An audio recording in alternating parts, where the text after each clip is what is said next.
Still కూడా తీసుకుందాం. Still ఒక విషయం చెప్పచ్చా? అయినాక మొన్న మేము ప్రెస్ మీట్ పెట్టడం జరిగింది.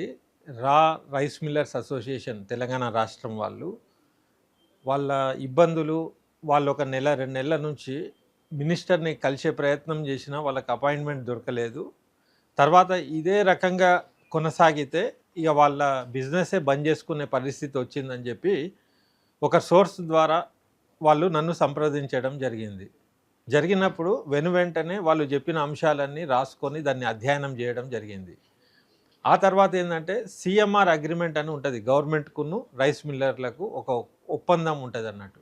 అయితే ఆ సిఎంఆర్ ఒప్పందం నేను పూర్తిగా చదివితే నాకేమనిపించిందంటే ఆ అగ్రిమెంట్ ఏకపక్షంగా ఉంది, అంటే గవర్నమెంట్ ఫేవర్లు ఉంది. అగ్రిమెంట్ అన్నప్పుడు ఇద్దరికి బరాబర్ ఉండాలి, బరాబర్ లేదు. అయితే అది ఏ విధంగా ఉన్నదంటే ఆ అగ్రిమెంటే వీళ్ళను ఈ స్థితికి తెచ్చింది. కాబట్టి ప్రభుత్వము ఆ అగ్రిమెంట్ని సవరణ చేయాల్సిన అవసరం ఉన్నది.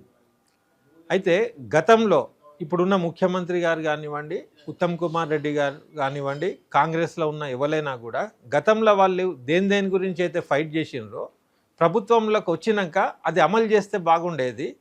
అది అమలు చేయకుండా మళ్ళీ సేమ్ అదే విధంగా వెళ్తుండ్రు.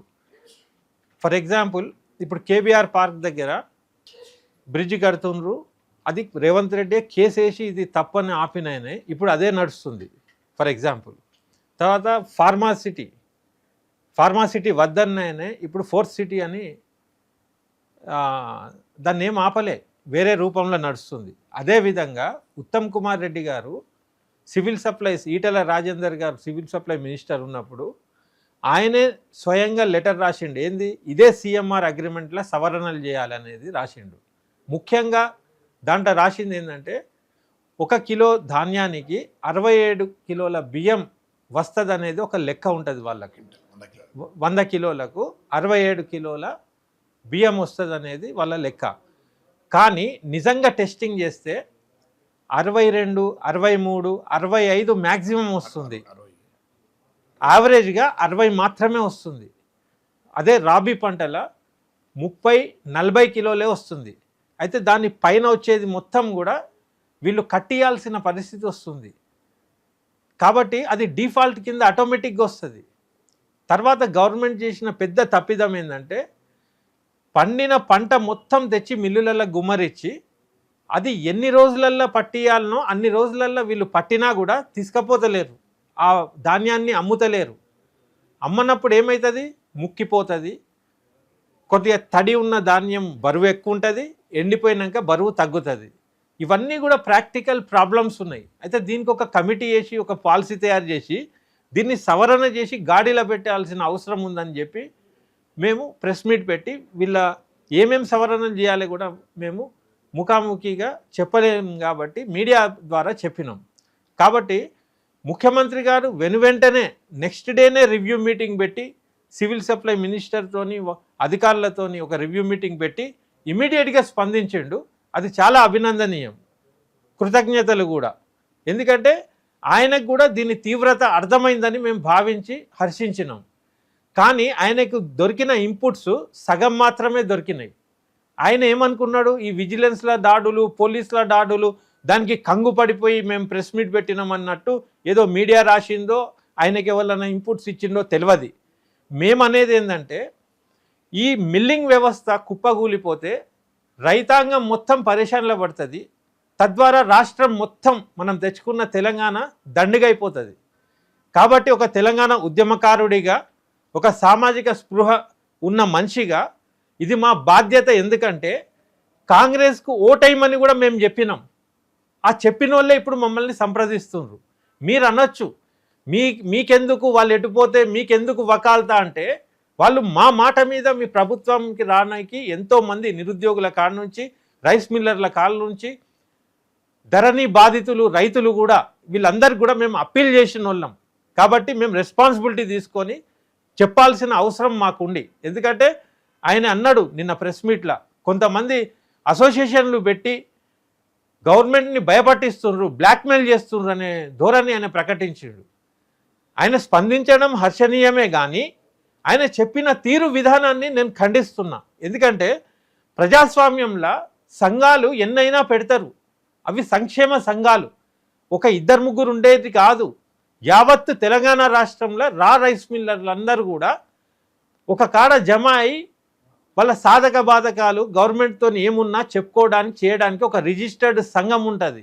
ఆ సంఘాన్ని హేళన చేసి కొంతమంది సంఘాలు పెట్టి భయపట్టిస్తున్నారు అనుడు కాదు. ఒకళ్ళు నిస్సహాయులైపోయి మీకు అర్జీ పెట్టుకున్నా మీకు ఏమన్నా చెప్పినా అది భయపట్టించుడు ఎట్లయితుంది? మీకు ఏడ భయపట్టించుర్రు? మీరు భయపట్టిస్తున్నారు, మీరు బ్లాక్మెయిల్ చేస్తున్నారు. ఎట్లా అంటే ఒకవేళ మీది డిఫాల్టర్ వెళ్తే మీ రైస్ మిల్ అన్నీ మేము బంద్ చేసేసి సీజ్ చేసి మహిళా సంఘాలకు ఇస్తామని చెప్పి మీరు భయపట్టిస్తున్నారు. నేను అనేది ముఖ్యమంత్రి గారు వీళ్ళు ఎవరో పరాయోళ్ళు కాదు, మన భూమి పుత్రులే. రైతులు ఎట్లనో ఇక్కడ ఇండస్ట్రీ కూడా అట్లనే ఉంటుంది. ఇండస్ట్రీ లేనిది మనం ప్రొడ్యూస్ చేసిన రైస్ కానీ ప్యాడీ కానీ ఏదైనా కానీ ఎక్కడ పోతుంది? కాబట్టి మన తెలంగాణ రాష్ట్రంలో ఇండస్ట్రీస్ ఉండాలని మీరే అంటున్నారు. 4th సిటీలో ఇప్పుడు ఫారెన్ కూడా పోబోతుర్రు మీరు కంపెనీలను తేడానికి. ఉన్న కంపెనీలను కాపాడుకోవడం మన ధర్మం కాదా? కాబట్టి రైస్ మిల్లింగ్ వ్యవస్థ అనేది పెద్ద ఇండస్ట్రీ, ఇక్కడ అవసరమైనటువంటి ఇండస్ట్రీ. సిఎంఆర్ అగ్రిమెంట్ని మీరు వెనువెంటనే ఆ కమిటీ వేసి లావాదేవీలు వచ్చేటి ఏమున్నాయి వసూలు చేసుకోవడం మీద ఉన్న ధ్యానం మీరు ఇది ఈ రకంగా ఎందుకైంది ఇండస్ట్రీ అనేది కూడా మీరు ఆలోచన చేయాలి.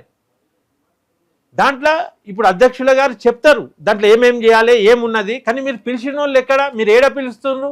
మీ పక్కకున్న ఎవరన్నా ఒకళ్ళిద్దరు ఎవరైతే ఉంటారో వాళ్ళ ఇంపోర్ట్స్ తీసుకుంటున్నారు. మీరు మొత్తం అసోసియేషన్లను వాళ్ళను పిలిచి అడిగినరా? అడగలే.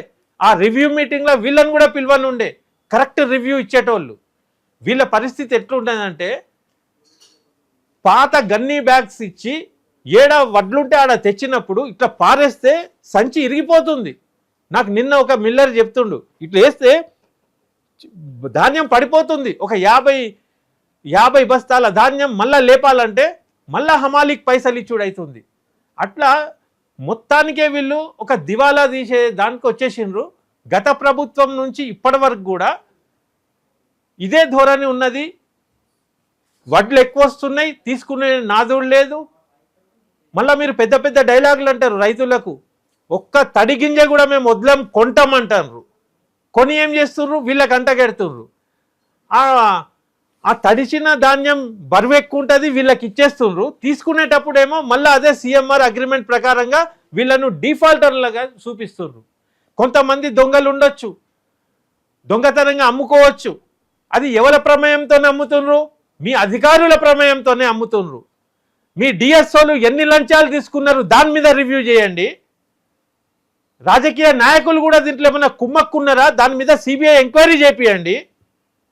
ఒక్కొక్క ఆఫీసర్ ఇంట్లో రైడ్ చేస్తే కోట్లు సంపాదించుకున్నారట తెలంగాణ వచ్చినాక ఇప్పటి వరకు. మరి ఆ డిఎస్ఓల గురించి మాట్లాడారేంది మీరు? లంచగొండులతో మీరు ఆడ కూర్చొని మాట్లాడి మీరు ఏదైతే మీ వ్యవస్థ ఉన్నదో దాన్ని ఫస్ట్ ప్రక్షాళన చేసుకోండి. ఈ రైస్ మిల్లర్లది కూడా పొరపాటు ఏమున్నదంటే ప్రభుత్వందే కదా, ఎవడు అడిగితే వానికి లక్షలు 50,000 లంచాలు ఇచ్చుడు అలవాటు చేసుకున్నారు వీళ్ళు. ఆ లంచాలు తీసుకున్న వాళ్ళని కూడా అడగండి మీరు. ఆ లంచగొండి అధికారులు చేయబట్టే కదా ఏమన్నా అక్రమాలు జరిగినాయి, వాళ్ళ పని కదా నిఘా పెట్టడం ఆపడం. వాళ్ళు కుమ్మక్కయ్యే కదా ఈ వ్యవస్థను సర్వనాశనం చేసిండ్రు. దాని గురించి ఎందుకు మాట్లాడారు మీరు? స్పందించిండ్రు, బాగుంది. వసూళ్ళ గురించి ఎట్లా వసూలు చేయాలనే దాని గురించే చెప్తున్నారు. కానీ ఈ స్థితికి ఎందుకు చేరిందనేది ఆలోచన చేయాలి. మీ అధికారుల మీద చర్యలు తీసుకోవాలి, ఆ తర్వాత వీళ్ళ మీద చర్యలు తీసుకోండి. అయితే జరిగింది జరిగిపోయింది. ఇప్పుడు ఉన్న వడ్లను అడ్డిక్ పౌసర్కో దేనికో మీరో వీళ్ళో అమ్ముకోండి, ఈడికి క్లోజ్ చేసుకోండి.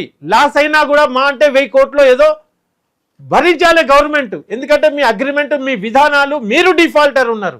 ఆ అగ్రిమెంట్లో ఒకవేళ ఫర్ ఎగ్జాంపుల్ 15 రోజులల్లో మాల్ ఎత్తలేదనుకోండి, రైస్ ఎత్తలేదనుకోండి, అవి అట్లనే ఉండిపోయినాయి అనుకోండి, దాన్ని డిమరేజ్ ఛార్జెస్ అని రాయలే మీ అగ్రిమెంట్లో.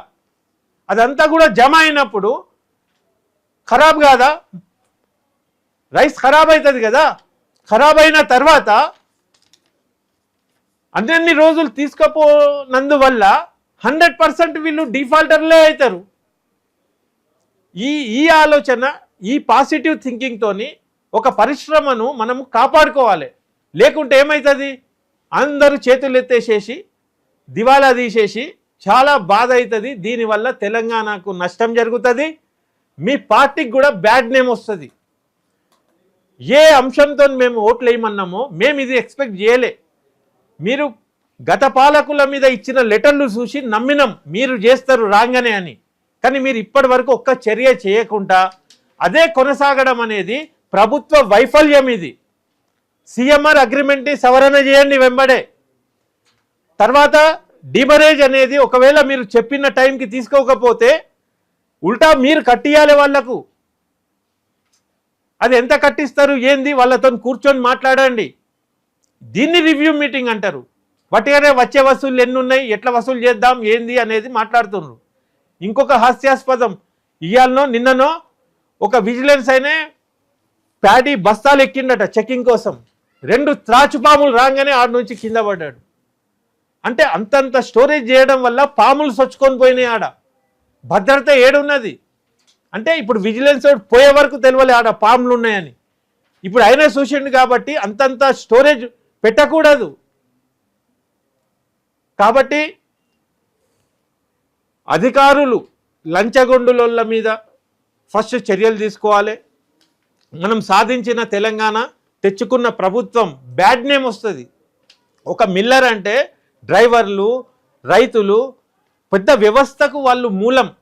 ఆడ కూర్చొని గవర్నమెంట్ గురించి బ్యాడ్ పబ్లిసిటీ చేస్తే మీకు ఒక మంచి అవకాశం దొరికింది, దాన్ని కరెక్ట్ ఎందుకు ఉపయోగించుకోరు? ఇప్పుడు మీ వెల్ విషర్గానే నేను బయటికి వచ్చి చెప్పాల్సిన పరిస్థితి ఉన్నది. ఇది మీరు ఎటుపోతే నాకేంది అనుకుంటే నేను ముంగటికి వచ్చి చెప్పకపోదును. మళ్ళీ మీరు భయపట్టిస్తుర్రు అంటుర్రు, మీరు భయపట్టిస్తుర్రు. ఇప్పుడు ఆడోళ్ళకి ఇచ్చి ఆడోళ్ళ సంఘాలకు ఇస్తాం అంటుర్రు కదా, చలో ఇప్పుడే ఇచ్చేసేయండి. ఇప్పుడు ఉన్న ప్యాడీయే ఇచ్చేసేయండి. ఇప్పుడు ఒక బండి, ఒక కార్లా లీటర్కి 15 కిలోమీటర్ ఇస్తుంది అనే కారు ఉన్నప్పుడు ఎవరు తోలినా గంతే ఇస్తుంది అది.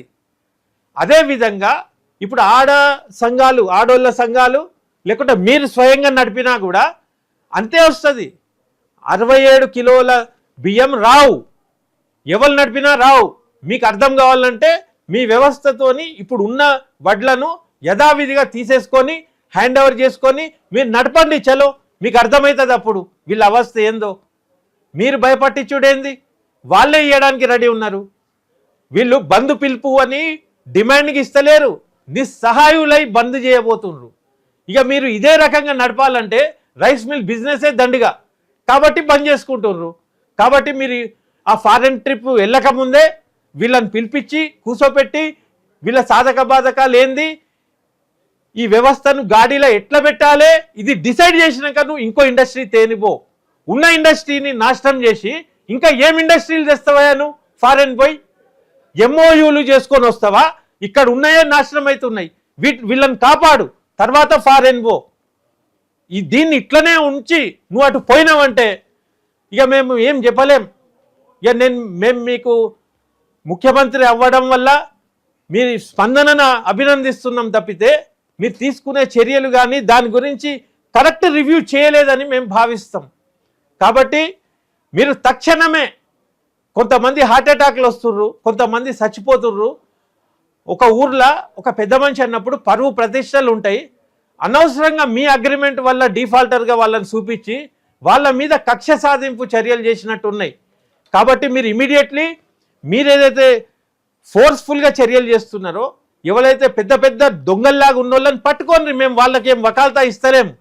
కానీ వ్యవస్థ ఫాల్ట్స్ వల్ల వీళ్ళు ఏవైతే డిఫాల్టర్స్గా కనపడుతున్నారో వాళ్ళ మీద చర్యల కంటే ముందు ఇవి ఎందుకు జరిగినాయి, ఇలా దీని కారణాలు ఏంది అవి తెలుసుకున్న తర్వాత వాళ్ళతోని మమేకమై మాట్లాడి ఇండస్ట్రీని కాపాడే ప్రయత్నం మీరు చేస్తారని భావిస్తూ మళ్ళీ మేము ఇవాళ మీకు పూర్తిగా మీకు ఇన్పుట్స్ ఇవ్వలే. ప్రభుత్వ శ్రేణులు, ఇంటెలిజెన్స్ వాళ్ళు కానీ ఇంకెవరైనా మీకు కరెక్ట్ ఇన్ఫర్మేషన్ పూర్తిగా ఇవ్వలే. వట్టి లావాదేవీల మీదనే ఇచ్చిండ్రు. వ్యవస్థను ఎట్లా సరిచేయాలనే దాని మీద వాళ్ళు మీకు ఇన్పుట్స్ ఇవ్వలే. కాబట్టి ఆ ఇన్పుట్స్ మీద మళ్ళీ మీరు ఇంకో రివ్యూ చేసి కరెక్ట్ రివ్యూ మీటింగ్ పెట్టి సిఎంఆర్ అగ్రిమెంట్ని సవరణ చేసుకోండి. అదే మా అప్పీల్. కాబట్టే మేము మళ్ళీ ప్రెస్ మీట్కి వచ్చినాం. ఒకవేళ మీరు దీన్ని పట్టించుకోకుండా లైట్ తీసుకుంటే 100% అన్ని మిల్లులు బంద్ అవుతాయి. మీరు ఇమీడియట్గా ఆ లేడీ అసోసియేషన్స్కి ఇస్తామంటున్నారు కదా, మోస్ట్ వెల్కమ్, ఇచ్చేసేయండి. ఎప్పుడో వచ్చే సీజన్లో కాదు, ఇప్పుడే ఇచ్చేసేయండి. లేకుంటే ఉన్న ధాన్యాన్ని వాళ్ళని అమ్ముమనండి, ఉన్న కాడికి ప్రభుత్వం తీసేసుకోండి. ఒక సెటరైట్ విధానం చేసి ఇక్కడి నుంచి గాడిలో పెట్టి నడపండి. ఇది ఇలాగే ఉంటే ఎప్పటికి కూడా మిల్లర్లు డిఫాల్టర్ల లెక్కనే ఉంటారు. ఇది అర్థం చేసుకోవాలని మనవి. ఏంటంటే ఇది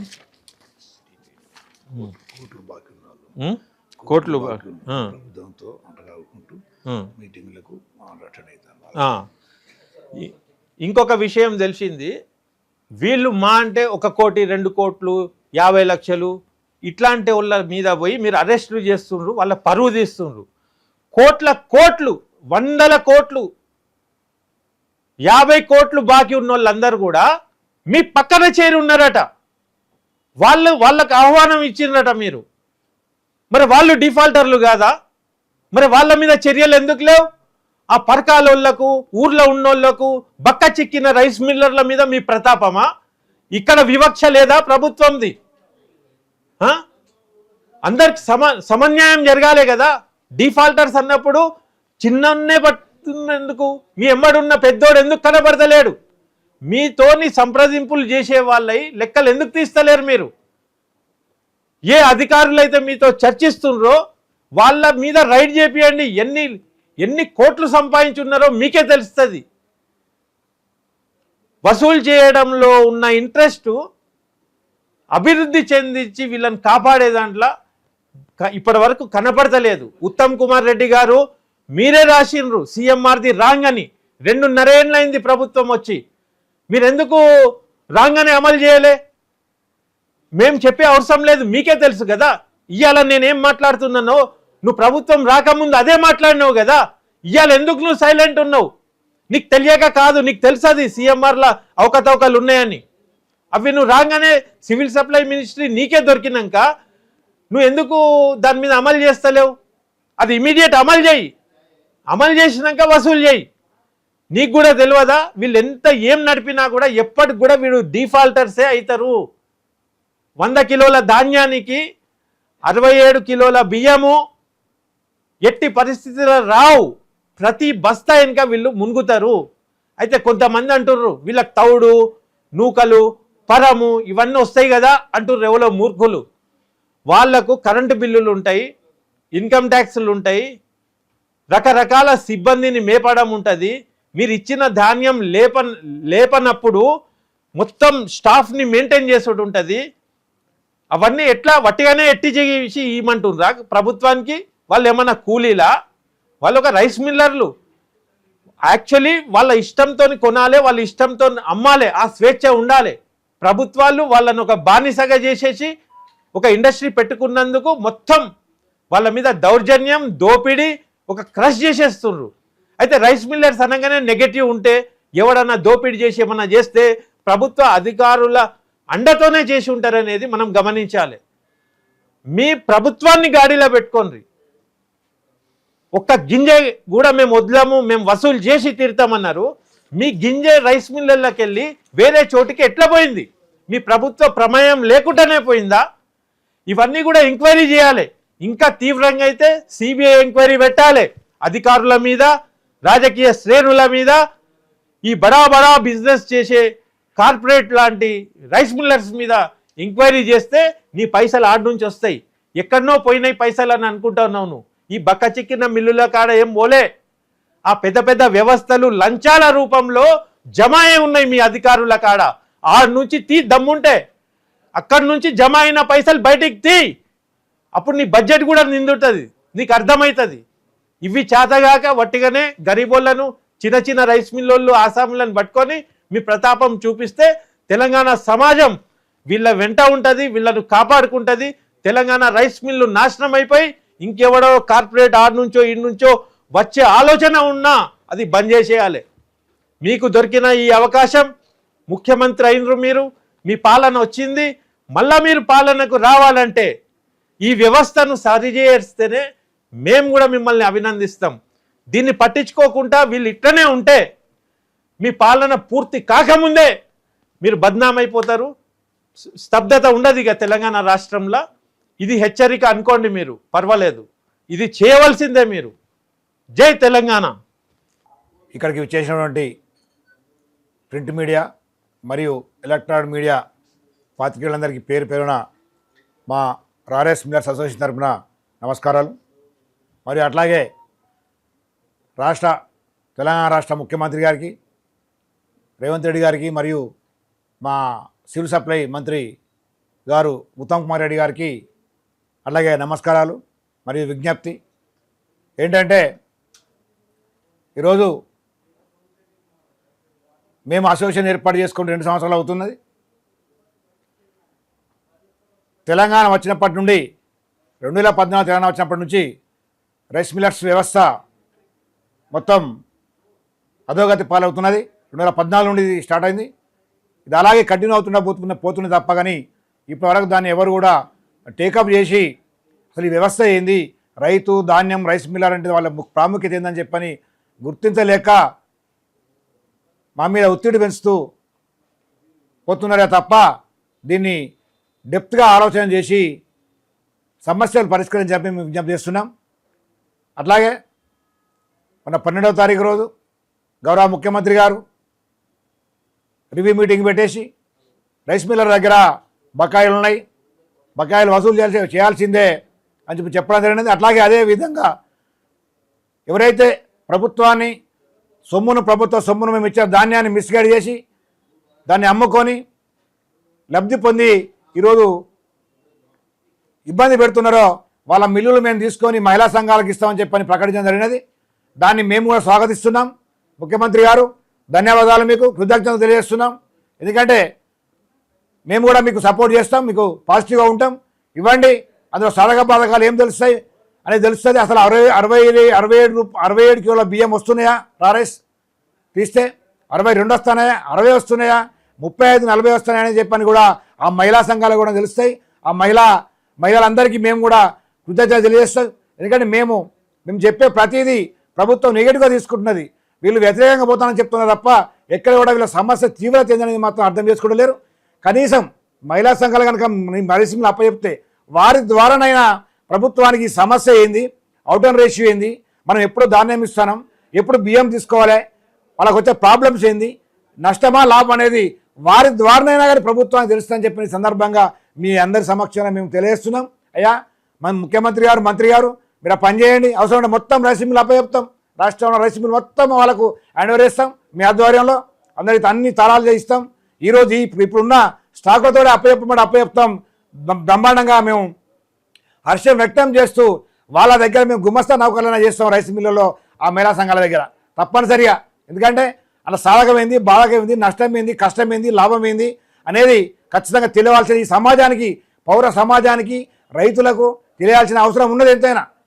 ఎందుకంటే ఏం లేదు, రైస్ మిల్లు అనేది వస్తుంది. కాబట్టి దయచేసి మీరు ఆ పని చేయండి, మేము కూడా స్వాగతిస్తామని చెప్పని ఈ సందర్భంగా తమరి ఆధ్వర్యాన్ని మేము విజ్ఞప్తి చేస్తున్నాం.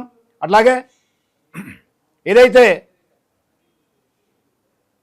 అగ్రిమెంట్ ఉందో అదంతా సీఎంఆర్ అగ్రిమెంట్ ఏదైతే ఉందో ప్రతి సంవత్సరం కొత్త అగ్రిమెంట్ చేస్తారు. రోజు రోజుకు కఠినతరంగా చేస్తూ one side agreement. One side అంటే మీ అందరూ తెలుసుగా, అంటే ఎవరు చెప్పి ఒక జీవో తీసినామంటే అది ఎవరి ప్రమేయం లేకుండా, అగ్రిమెంట్లో మా ప్రమేయం లేకుండా, మా అసోసియేషన్ ప్రమేయం లేకుండా, ఎవరి ప్రమేయం లేకుండా కూడా వారు అధికారులు కూర్చోండి దాన్ని ఏర్పాటు చేస్తారు. దానితో ఎంత బాధ అంటే ఇక మీ అందరికీ ఇప్పుడు మేము తెలియజేస్తాం. 15 రోజుల మేము బియ్యం ఇవ్వాలి వాళ్ళు ధాన్యం ఇచ్చిన తర్వాత. అది జరగదు. అది 3 నెలలు, 4 నెలలు, 6 నెలలు, సంవత్సరం పొడుగుతూ పోతూనే ఉంటుంది. అది మరి ధాన్యం ఎట్లా వచ్చింది? ఆ 17% తేమతో ధాన్యం తీసుకుంటే ఆ ధాన్యం నెలలకు ఎంత షార్ట్ ఫాల్ వస్తుంది, అది ఎంత రంగు మారుతుంది, దానికి మేము ఏం చేయాలి, దాని షార్టెక్స్ మిషన్లు వేయాలి, అదొక కరెంటు, అదొక 50 లక్షలు పెట్టి అదొక పెట్టుబడి, 50 HP కరెంటు ఎక్కువ. దానికి తోడు మేము మళ్ళీ పోతే ఆ ఎఫ్సీ పోతే బూత్ అద్దం పెట్టి చెక్ చేసి దాన్ని మొత్తము ఒక రిజల్ట్ చేస్తే ఒక ఏసీ కేకు లక్ష రూపాయల నష్టం వస్తుంది రైస్ మిల్లర్కు. ఇచ్చేది క్వాలిటీ ధాన్యం కాదు మనం వచ్చేది. కానీ మేము ఇచ్చేది మాత్రం ధాన్యం క్వాలిటీ బియ్యం వస్తుంది.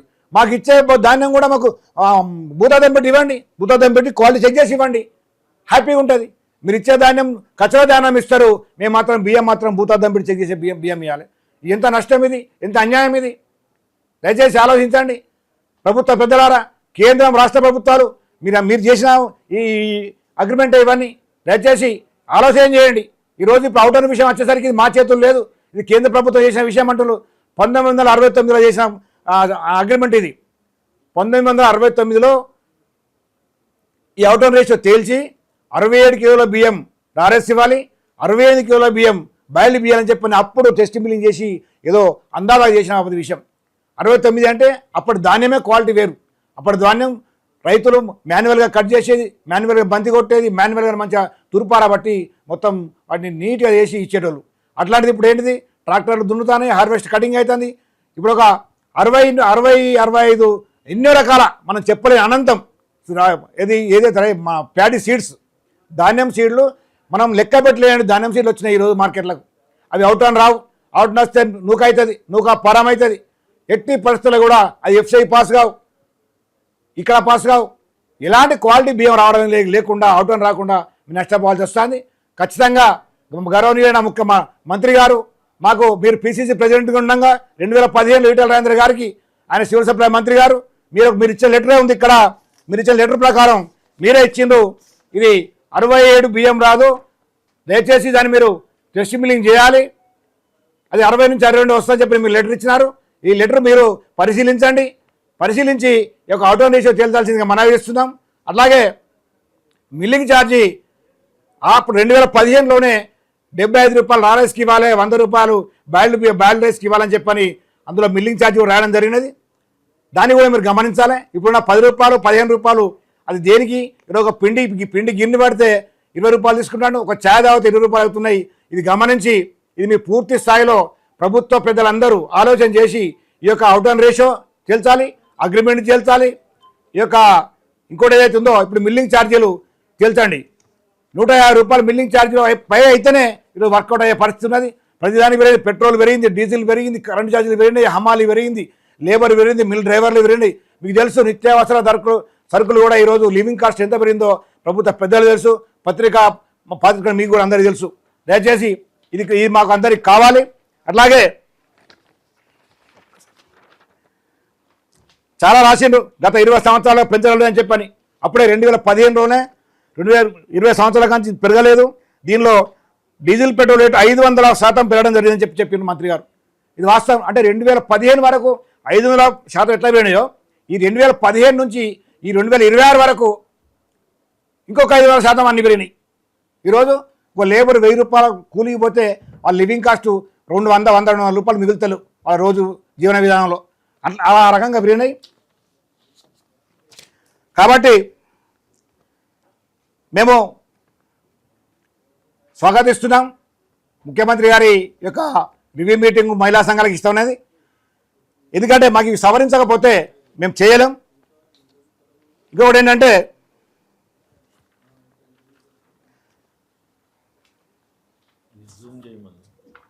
ఉత్తమ్ కుమార్ రెడ్డి గారు ఇచ్చిన లెటర్ జూమ్ చేసుకోండి. ఏ సంవత్సరం ఉంది? అది 2015లో ఇచ్చిండ్రు.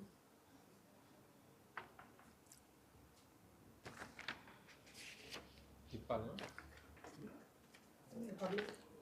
ఆయన సైన్ ఉంటుంది ఇంకా 2 పేజీలు ఉంటుంది.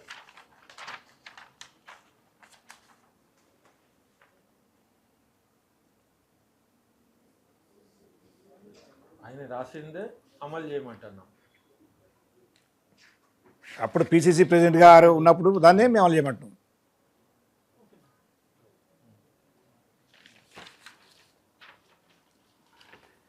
ఒక విషయం ఏంటంటే గడిచిన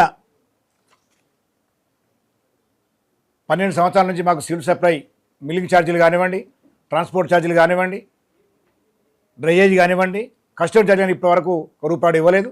అది తక్షణమే సెటిల్మెంట్ చేసి ప్రభుత్వానికి ఏం చేయాలి, మా ద్వారా ఏం రావాలి, మాకు ప్రభుత్వం నుంచి ఏం రావాలని చెప్పి మేము అకౌంట్ సెటిల్మెంట్ చేసి వెంటనే దీన్ని ప్రక్షాళన చేయమని చెప్పని మేము విజ్ఞప్తి చేస్తాం.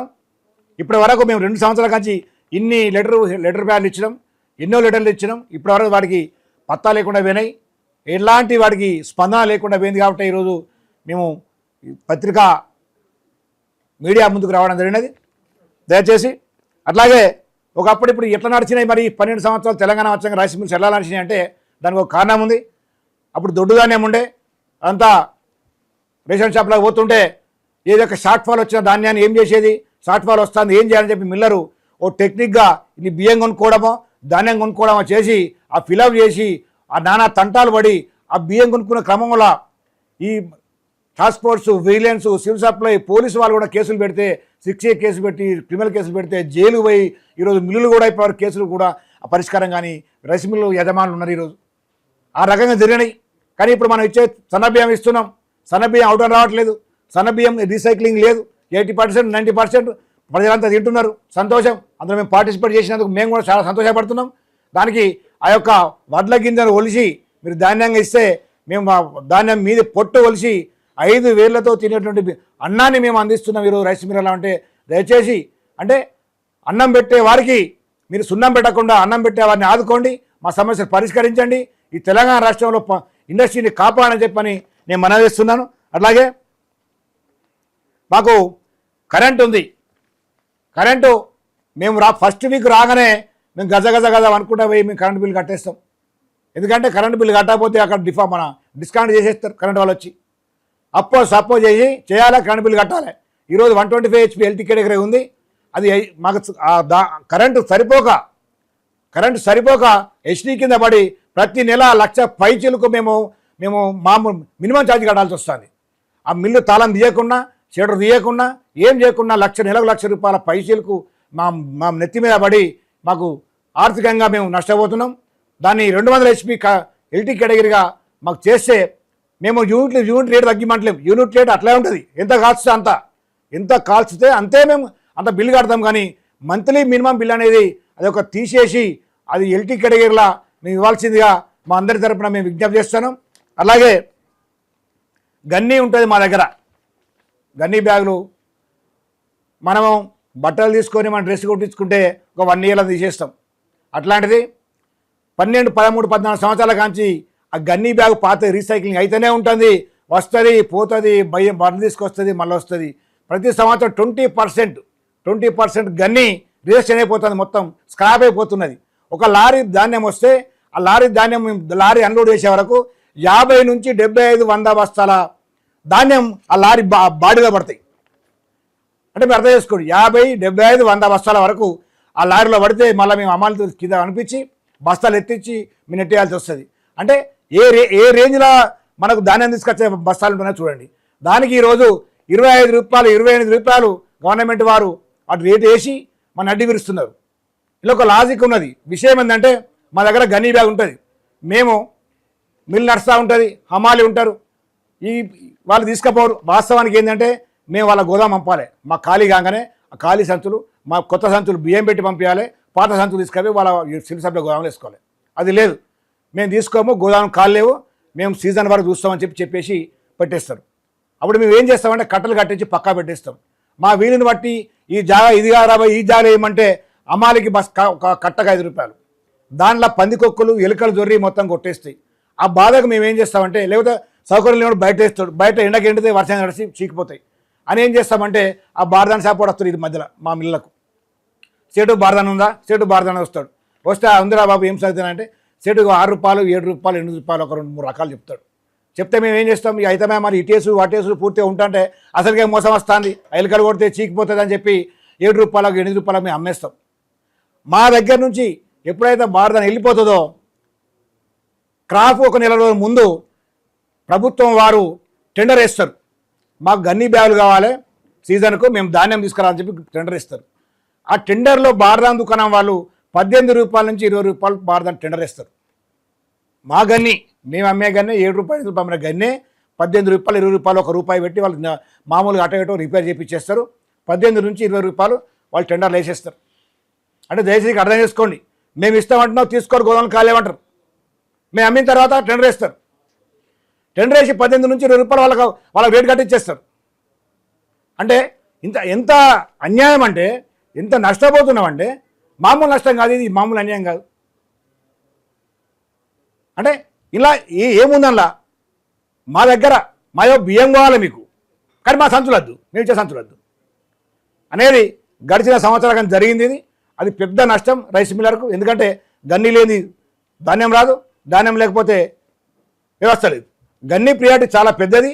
ఆ ప్రియారిటీలో చాలా నష్టాలు మేము అనుభవిస్తాను. కాబట్టి ఆ గన్ని రేటు ఇప్పుడు అదే గన్ని రేటు మేము పంపలేదు కాబట్టి 7-8 రూపాయల గన్ని రేటు 25 నుంచి 28 రూపాయలు వేసేసి మా మిల్లింగ్ ఛార్జ్ లెక్కేస్తే మీరే మాకు తేలుతాను బాబు, మేము మీకు తేలుతలేం అని చెప్పి మాకు గుండు సున్నా పెడుతున్నారు. కాబట్టి మా అమూల్ రిక్వెస్ట్ ఏంటంటే ఆ గన్ని రేట్ ఏదైతే ఉందో, సరే మేము 7-8 అమ్ముకున్నాం, 11 రూపాయలు చేసి దానికి ఒక సెటిల్మెంట్ చేయమంటాను. మేము బాగున్నా కాబట్టి గన్ని ఏదో పాత గన్ని అయినా మంచిదే. స్క్రాప్లో వేయింది, ఆ స్క్రాప్లో వేయింది మీకు తెలుసు. ఇలా సిమెంట్ రోడ్లు అయితే సీసీ రోడ్లో మేము వేస్తాం సంచులు. వాళ్ళు 2 రూపాయలు 3 రూపాయలు ఒక కట్టకు 50 రూపాయలు చేసి 50 రూపాయలు అడిగారు. ఇంకా 5 రూపాయలు 5 రూపాయలు అంటే 25 రూపాయలు 30 రూపాయలు వాళ్ళు అంశంకి ఇస్తాం. ఓ పక్క ఇల్లు బిల్డింగ్ కట్టుకుంటారంటే వాళ్ళు తీసుకుపోతారు, పిల్లలు కట్టుకుంటామని చెప్పి.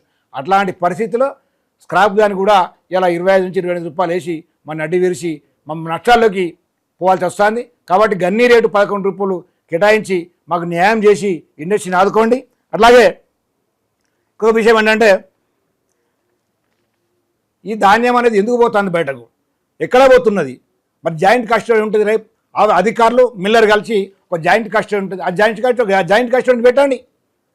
జాయింట్ కస్టడీని పెట్టి అధికారిని మిల్లర్ను ఇద్దరిని బాధ్యతలు చేయండి. ఇద్దరిని బాధ్యతలు చేసినప్పుడు అక్కడ ఇద్దరికి బాధ్యత ఉంటుంది, ఒక భయం అనేది ఉంటుంది. అధికారికి భయం ఉంటుంది, మిల్లర్కి భయం ఉంటుంది. ఎప్పటికప్పుడు వాళ్ళు వచ్చేసి రివ్యూ చేయాలి. వాళ్ళు ఎప్పటికప్పుడు వచ్చి విజిట్ చేస్తే ధాన్యం కూడా మిస్ కాకుండా ఉంటుంది. ఆ ధాన్యం ఇంకొక విషయం ఏంటంటే ధాన్యం మిస్ అవ్వకుండా అంటే ధాన్యం ఇవ్వగానే వెంటనే బియ్యం తీసుకోవాలి. ఇలా అందరు మీకు తెలుసు, పత్రికా మిత్రులారా దయచేసి రైస్ మిల్లర్ దొంగ, రైస్ మిల్లర్ ప్రభుత్వానికి బియ్యం పెడతలేడు ఎగ్గొడతా అని చెప్పంటాను. కాదు, అది కాదు. రైస్ మిల్లర్కు ఇన్ టైంలో ఆర్డర్ ఇవ్వక బియ్యం తీసుకోకపోతే గవర్నమెంట్ బియ్యం తీసుకుంటలేదు. గవర్నమెంట్ బియ్యం తీసుకున్న తర్వాత బియ్యం అనేది రైస్ మిల్లర్ మొత్తం రెడీ ఉన్నారు. 24-25 రబీ ఇప్పుడు మనకు పోయింది 1.5 year అవుతుంది, దగ్గర 15 నెలలు అవుతున్నది. 15 నెలల ధాన్యానికి మొన్న ఎక్స్టెన్షన్ వచ్చింది 7వ తారీఖు రోజున. దయచేసి మిత్రులు అర్థం చేసుకోండి, 7వ తారీఖు 8వ నెల ఎక్స్టెన్షన్ వచ్చింది 24-25 రబీ సీజన్ ప్యాడీ. ఏమనేది అది రారేసి బియ్యం పెట్టమని వచ్చింది. అంటే 15 నెలల ప్యాడీ అది రంగు మారదా ఉంటుందా? అది ఎంత డ్యామేజ్ ఉంటుంది. దాన్ని మళ్ళీ రారేసి పెట్టమని చెప్పని మొత్తం నూకయ్యే ధాన్యాన్ని రారేసి పెట్టమని చెప్పి వచ్చింది. కాబట్టి అది రారేసి పెట్టలేరు, అది డ్యామేజ్ అయింది ఆల్రెడీ. ముక్క వస్తుంది, టిప్ డ్యామేజ్ వస్తుంది, పిన్ డ్యామేజ్ వస్తుంది, మొత్తం నూకెళ్తుంది. కాబట్టి రారేసి పనికి రాదు. కాబట్టి అది మొత్తం బాయిల్డ్ పర్మిషన్ ఇవ్వాల్సిందిగా నేను మనవి చేస్తున్నాను. ఏదో ఇది ఎవరి గురించో కాదు, ఇది వ్యవస్థ నిలబడడం కూడా నేను చెప్తున్నా. అట్టి ధాన్యాన్ని బాయిల్డ్ టార్గెట్ ఇచ్చి బాయిల్డ్ బియ్యంగా తీసుకుంటే కొంత నష్టం తగ్గుతుంది రైస్ మిల్లర్కి అని చెప్పని తెలియజేస్తున్నాను. అట్లాగే ప్రభుత్వానికి కూడా మంచి పేరు వస్తుంది. మీరు ఇచ్చింది 15 నెలలకు ఇచ్చిన ఎక్స్టెన్షన్ ఆర్డర్, అది కాదు. మీరు వెంటనే మీరు ఎక్స్టెన్షన్ ఇవ్వండి, బియ్యం తీసుకుని ఆర్డర్ ఇవ్వండి, గన్ని ఇవ్వండి, ఇన్ టైంలో గోదాం ఫెసిలిటీ ఇవ్వండి, అన్నీ ఇవ్వండి. మేము వెంటనే బియ్యం పెట్టేస్తాం. మాకు 4 నెలల టైం ఇవ్వండి, ధాన్యం దిగ 4 నెలల టైం ఇవ్వండి, 4 నెలల మొత్తం ఇచ్చేస్తాం. కానీ మేము సంవత్సరం తీసుకుంటాం, 10 నెలలు తీసుకుంటాం అంటే మేము హెవీగా నష్టపోతాను. రంగు మారుతుంది, రిజెక్షన్ పోతుంది, నెలకు ఇక షార్ట్ ఫాల్ వస్తుంది. ఒక బస్తాకు 3-4 కిలోల షార్ట్ ఫాల్ వస్తుంది, అది నష్టమే. ఇది రంగు మారుత నష్టమే, దానికి షార్టేజ్ ఇస్తే రిజెక్షన్ నష్టమే.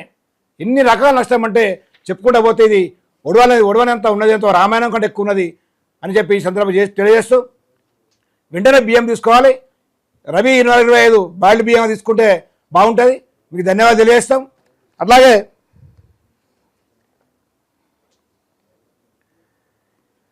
ఇప్పుడు ప్రభుత్వం వారు రైతు ధాన్యం సంతోషం, రెండు కళ్ళు ప్రభుత్వానికి. రైతుకు ఒక కన్ను అయితే రైస్ మిల్ ఇంకో కన్ను, 2 కన్నులు అంటున్నాం మేము 2వ కన్నులు అంటున్నాం. కాబట్టి ఈ 2వ కన్ను కూడా కాపాడుకొని ఆ కన్నును తీసేసి గుడ్డివారిగా ఉండకుండా 2వ కన్నును కూడా కాపాడవలసిందిగా మేము మనవి చేస్తున్నాం. అట్లాగే గడిచే 2 సంవత్సరాల నుంచి మేము ఏం చేయని ఆఫీసుల చుట్టూ తిరిగి మేము రిప్రజెంటేషన్ ఇచ్చి అలసిపోయి ఎలాంటి స్పందన లేక ఏం చేయలేని పరిస్థితిలో నిస్సహాయ స్థితిలో ఉన్నాం. మేము ప్రభుత్వం మీద ఏదో వ్యతిరేకం కాదు, మరి ప్రతిపక్ష పార్టీ కాదు. నేను ఒక అసోసియేషన్ అధ్యక్షునిగా నా ఆవేదన వెలబుస్తానా, నా ఆక్రందన వెలబుస్తానా. కాబట్టి నిస్సహాయ స్థితిలో ఉన్నాము రాయలసీమ మొత్తం రాష్ట్రంలో. నిస్సహాయ స్థితిలో ఉండి ఏం చేయలేని పరిస్థితి ఉండి ఎక్కడో అక్కడే డిజపాయింట్ అయ్యి మనోవేదనకు గురై కొందరు హార్ట్ అటాక్ చనిపోతాను, కొందరు ఆత్మహత్యలు చేసుకుంటాను. మన ఈ కామారెడ్డిలో 75 సంవత్సరాలు ఉంటాడు ఒక పెద్ద మనిషి. ఇదే హరాస్మెంట్ చేస్తే మన హార్ట్ అటాక్ వచ్చింది. హార్ట్ అటాక్ వస్తే మన హైటెక్ సిటీలో మెడికవర్ హాస్పిటల్లో అడ్మిట్ చేయడం జరిగింది. అట్లా చాలామంది ఉన్నారు మనకు తెలియకుండా. కాబట్టి మీరు రికవరీ చేసుకోండి. మేమే చెప్తున్నాం, ఎవరు కూడా ఒక గింజ మనం ఎగ్గొట్టదు, ప్రభుత్వానికి ₹1 ఎగ్గొట్టద్దు. న్యాయబద్ధంగా మీరు వసూలు చేయండి, పెనాల్టీ తీసేయండి, ఆ ఇంట్రెస్ట్ తీసేయండి, మాఫీ చేయండి డిఫాల్టర్లకు. ఆ డిఫాల్టర్లకు మొన్న బఫర్ స్టాకులు 1,40,000 ఎంటీఎస్ బఫర్ స్టాకులు ఇచ్చిండ్రు 2160, 2170 రూపాయల ప్రకారం. ఆ ప్రకారంగా వాళ్ళకు కూడా అవకాశం ఇవ్వండి, వన్ టైం సెటిల్మెంట్ చేసి ఇవ్వండి. వాళ్ళు కూడా మీకు బియ్యం అంటే బియ్యమే ఇస్తారు, డబ్బులే కడతారు, దాని ఏమంటే దానం ఇస్తారు.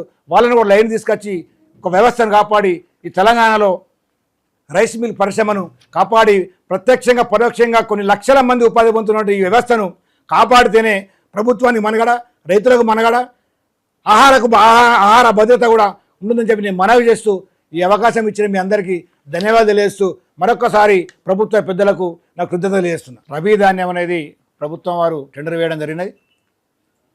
ఆ టెండర్ పేడ విషయంలో కూడా చాలామంది సఫర్ అవుతున్నారు. ఆ సఫర్ కాకుండా కొంచెం న్యాయంగా ఆలోచన చేసి న్యాయబద్ధంగా రైస్ మిల్లర్ తరఫున ప్రభుత్వం తరఫున ఆలోచన చేసి ఎవరికి నష్టం జరగకుండా తమను కేటాయించిన ధర ఏదైతుందో దాన్ని పునరాలోచన చేసి ఒక రేసు డేట్ డిసైడ్ చేస్తే అందరూ కూడా మనం కట్టడానికి సిద్ధంగా ఉన్నారు. కట్టేస్తారు, సప్పో తీసుకొచ్చి కట్టేస్తారు. కాబట్టి దయచేసి ఆ టెండర్ ధాన్యం ధరను మరొకసారి పునఃపరిశీలించి వారికి ఒక ఫిక్స్డ్ రేటు నిర్ణయించాల్సిందిగా నేను ప్రభుత్వానికి విజ్ఞప్తి చేస్తున్నాను.